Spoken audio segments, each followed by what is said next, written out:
Embarquez maintenant dans un trip avec Evelyne et son essai qui présente beaucoup de subtilités. Cette semaine, j'ai buzzé fort à bord du très unique ID Buzz, qui est une fourgonnette 100% électrique de Volkswagen. C'est la voiture la plus belle et la plus cool que j'ai conduite de toute ma vie.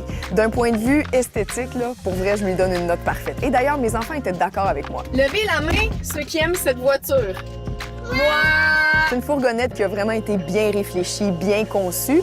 Elle est plus petite, mais pourtant plus spacieuse que ses concurrents du même format parce qu'elle est de forme cubique. Alors quand on est dedans, on a une bonne hauteur, on peut presque être debout. Et j'adore les portes coulissantes. Ça fait en sorte qu'elle est plus facile à stationner et c'est plus sécuritaire pour nos allées-venues.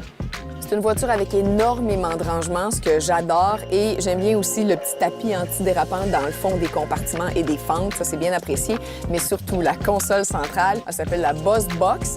Et je peux l'enlever puis je peux la mettre à plusieurs endroits dans le véhicule, ce qui est franchement génial. D'autres éléments que j'ai vraiment appréciés, le premier étant cet écran 13 pouces qui est juste parfait. Le toit panoramique vitré avec verre intelligent, alors il peut être givré ou pas selon mes préférences.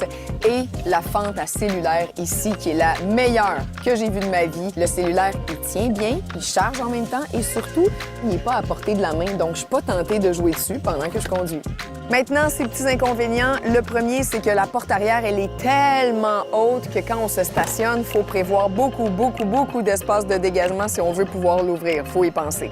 La deuxième chose, c'est son autonomie. C'est 372 km, ce qui est vraiment pas beaucoup comparativement aux compétiteurs d'un même format de voiture qui m'offre en haut de 500. Ensuite, il y a sa conduite.